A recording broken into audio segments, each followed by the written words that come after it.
શું કરવું તારે બોલ. મને તો નહીં ગમતું. કઈ ના કરો તો લોડ આવે હો આની પર. તને જો ભાઈ વાગી ગયા છે 9 અને દીવાબત્તી ને એવું થઈ ગયું છે વિહતમાનું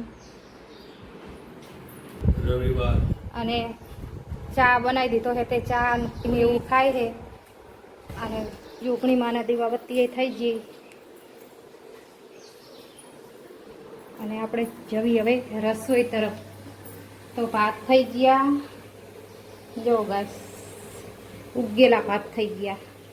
પછી આમાં મૂક્યું છે લાપસીનું આંધણ. લાલાને બહુ ભાવે ને લાપસી એટલે. પછી આમાં દાળ બફાઈ ગઈ છે, વઘારવાની રહી છે અને આ પૂરી વણું અડધી વણી છે ને અડધી બનાવીને આપી ચામાં ખાવા અને બીજી વણવાની બાકી છે. અને આ લાડવાના મુઠિયા તરાઈ ગયા છે ભાઈ.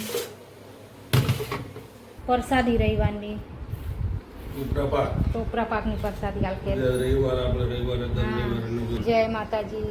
જય માતાજી. હેલો ગાઈસ, જય માતાજી. સ્વાગત છે તમારો મારા નવા વ્લોગમાં. અને આજ થઈ ગયો છે રવિવાર અને થઈ ગયા અમે બધા થોબડા ઉટકીને તૈયાર. ઓય અને આજ બનાવી રહી છે મમ્મી લાડવા. જો બતાવું તમને, ચોખ્ખા ઘીના લાડવા. આની વગર અમારા દાડા જતા જ નહીં. તો ભાઈ તારે અને આ બે નમૂના હે ઉભા હે. જો જય માતાજી ગાઈસ. હાલ જ ઊંઘમાં ઉઠીને આવ્યો એવા લાગે ને બે જણા. નહીં લીધું હોય 9 વાગ્યાનું. હા તું તો યાર થોડો એક નંબરનો. નહીં લીધું. તો ભાઈ તારે આ માથા ઓરાના બાકી હે મેરે કો. આજનું ડેલી રૂટીન દાળ ભાત ખાવાના અને બપોરે હોઈ જવાનું, બસ ઊંઘ લઈ લેવાની. આ જ રૂટીન આપણું રોજ રવિવારનું હોય છે. એટલે મળીએ ચલો જમતી વખતે. હેલો ફ્રેન્ડ, જય માતાજી. તો વાગી જાય બપોરના 12 અને જમવાનો ટાઈમ થઈ ગયો. તો મમ્મી જય માતાજી. જય માતાજી, જય શ્રી કૃષ્ણ. તો મમ્મી જમવાનું બધું કાઢીને બેઠી. તો મમ્મી જો પથાર પાથરીને બેઠું. તો શું દાળ ભાત. દર રવિવારનું એક જ આઈટમ. દાળ ભાત એટલે આ દાળ. દાળ. પછી લાલાને ભાવતું ભોજન લાપસી. પછી ચોખા ઘીના લાડવા અને માતાજીની પ્રસાદી ટોપરા પાક. પછી આ માતાજીની આઠમની પ્રસાદી ઉખડી. સુખડી અને અડદનો પાપડ. ઘઉંની રોટલી પૂરી હતી તે બધી ખાઈ ગઈ હતી મારી. પછી અડદનો પાપડ અને ઠંડી ઠંડી સાસ. હલાવાની ગાઈસ, હલાવાની એટલે ગાઈસ હુઈ જાય. ઉઠાડી દે એટલે સાસ ઠંડી ઠંડી તો વાય જ આપણે હોય જ મેન્યુ. મેન્યુ આપણું બપોરનું મેન્યુ ગાઈસ. ચાલો બધા જમવા. ચાલો ગાઈસ બધા જમવા. તો હવે આપણે બધા બેસી જશું જમવા. ગાઈસ 1:30 વાગે શું માંડ્યું આમાં બપોરના નવાનો આ લાયા ભાભી. મમ્મી ક્યાં હુઆ હે ગાઈસ? અમાર જોડે થોડુંક મિસ્ટેક થઈ જઈએ. એ મિસ્ટેક શું થઈ હું તમને કહું. અમે ગઈ છે ને મસદામી મંગાવી હતી એ વાલી ઓનલાઈનમાં ફ્લિપકાર્ટમાંથી. તો એના કાણા મોટા આવ્યા અને આપણને એવું કે મસદામી હે તો મસદામી મચ્છર ના જાય એવું જ હોય. જો ગાઈસ એસી તો આ તો મોટા કાણાવાળી ત્યાં ભાઈને એક દાડો ફોલીને ખાઈ ગયા નકરા. તે હવે 7 દિવસ થઈ ગયા. હવે 7 દિવસની રિટર્ન પોલિસી હતી ખાલી. અને 4-5 દિવસથી તો ગાઈસ તમને ખબર હતી કે વાવાઝોડું ને એવું બધું હતું એટલે ઉપર જવાનું આવે ને તે રિટર્ન પોલિસી ખતમ થઈ જાય. અને કાલ ફોન કર્યો તો મારા બેટા કોઈ માન્યું નહીં. તો હવે શું કરે, આ જે પડી હતી ને એનું ડબલ કવર કરવું પડશે ગાઈસ. બધું મસ્ત પણ કાણામાં જાય એટલે એ શું કરે હું માંડ્યું તમે ખરાબ બપોરે હું નેતા તે રોઈ જાઉં ખરા તાપે આઈ જઈને કશું કરવું નહીં. આમને આપણા પેલા છે ને બે ખાટલા ધારો અને એ પ્રમાણે આપણે માટી લઈ. કાવો ખાટલો એક લેતા આવો અંદર. હું અંદર હોઈ જાઉં. ડબલ સેફટી રહેજો. તે બધું તને કેવી છે તને ખબર જ નહીં. આમાં શું થવાનું ખબર? ગાઈસ અંદર જઈને આપણે હોઈ. તો અંદર મચ્છરિયા ના આવે. ગાઈસ દરવાજો હે એ દરવાજા હે પણ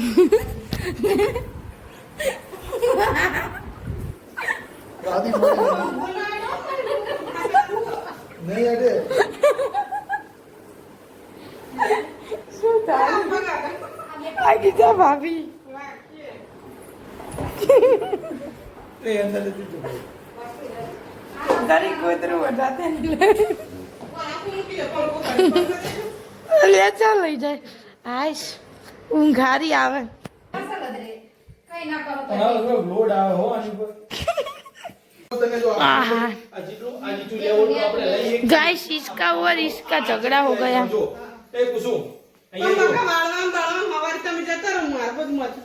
પણ હવારે વાળા તો હું પડી આ ભેગું કરીને મૂકવાનું હોય તો જેવી હેલે નહીં પણ એવી બગા ટાઈટ કુકર ત્યાંના બધા તારે ચેદરા શું બધા કરવું? નહીં સારા જો, લાગતા શું કરવું તારે બોલ. મને તો નહીં ગમતું એટલે તારે કરવું શું ઈ કે મને ટાઈટ રહેતું પણ આ કુકર નાખવાનું કાપીને એમ કે કાપી કરવું હોય ને તો મમ્મી કાપીને તમે આ રીતે આમ ઈને ચા કરું મમ્મી ના કરવાનું જેવી એ કામ ખોદી તો ગાઈસ ભાગી જાય સાંજના 5 અને હજુ અડધો પતાવી દીધું છે મમ્મી અને ભાભી હે અને લાલા એને ત્રણે ભેગા થઈને આટલું ગાઈસ આટલું હવે થોડું રહ્યું નહીં ભાઈ થોડુંક રહ્યું પણ થાકી ગયા તઈને તઈ હારી પટના નહીં મમ્મી મમ્મી થાક લાગે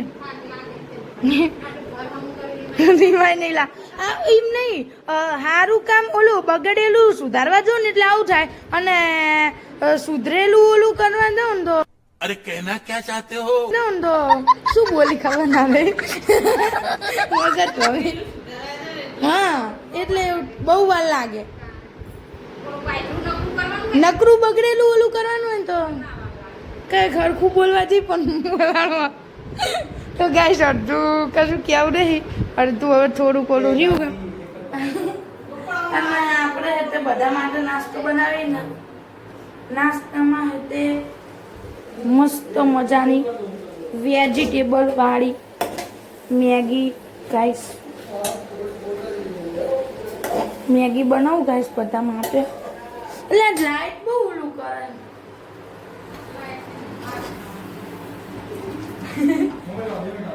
કે લાઈટ માર ખાવાની તો ગાઈસ આપણે બધા માટે મેગી બનાવી મેગી થઈ જાય પછી આપણે મળીએ તો ગાઈસ આપણી મેગી થઈ જાય તૈયાર તો હવે આપણે બધા નિહાળ્યા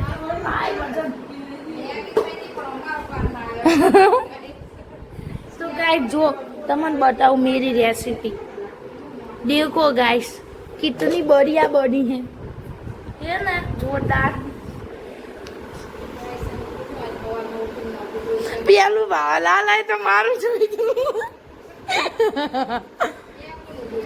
શી ખરે ને તાણે મારું જોયું ના ગાઈસ હું મસ્તી કરું તો ગાઈસ હવે બેજો શું નાસ્તો કરવા તો ચાલો બધા નાસ્તો કરવા મેગી ખાવા તો ગાઈસ મેગી બેગી ખાઈ લીધી છે અને ઠોસરા મૂકી દેવી સાઈડમાં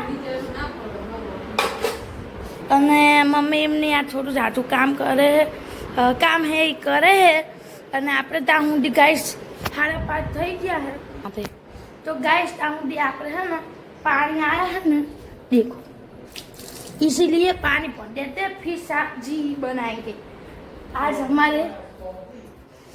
हमारे नाम गिलोरी बिलोरी है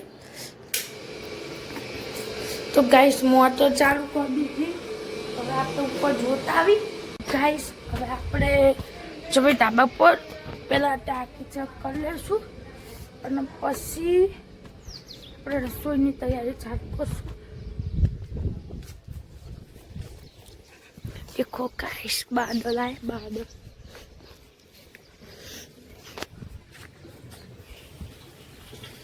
ખાલી ગાઈસ તો ભરવા દેશું ત્યાં સુધી આપણે નીચે જઈને પેલા કચરો વાર નાખી પાણી હવાર પીવડાવી દીધું એટલે હળતાર નહીં પીવડાવવાનું ભરવા દેવી ત્યાં સુધી આપણે કચરો વાર નાખીએ શાક બનાવશું ખવાની સબ્જી બનાવવાની ખાઈશું પહેલાં હું કચરો વાર નાખું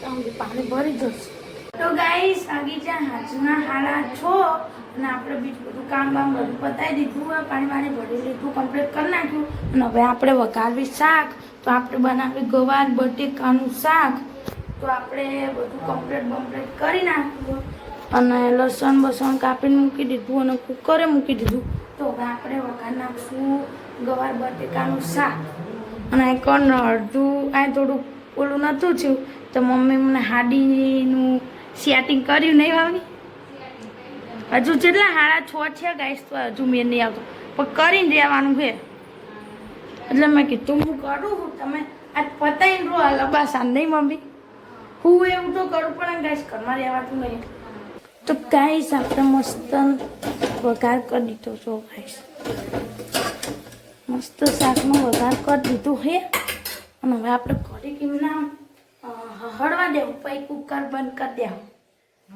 પંખો કરો તો ગાઈસ લાલ પા કરે દીવા બત્તી માતાજીએ અને આપણે રસોઈ કામ કરીશ તો ગાઈસ આપણું હવે શાકમાં થોડુંક પાણી બાણી નાખીને પછી થવા દેવી ત્યાંથી આપણે લોટ બાંધી દેવી તો હેલો ગાઈસ વાગી ગયા છે 9 અને પપ્પા દુકાને આવતા રહ્યા છે અને જમવાનો ટાઈમ થઈ ગયો છે તો હવે બેહીએ જમવા બાકી શું બનાવ્યું હે હા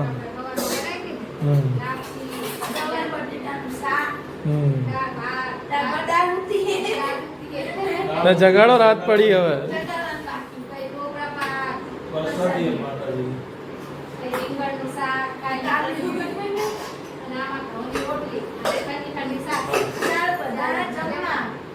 તો ગાઈસ ચાલો બધા જમવા તો અમારો બ્લોગ ગમે તો લાઈક કરજો શેર કરજો સબસ્ક્રાઇબ કરજો હવે મળીએ નેક્સ્ટ બ્લોગમાં બાય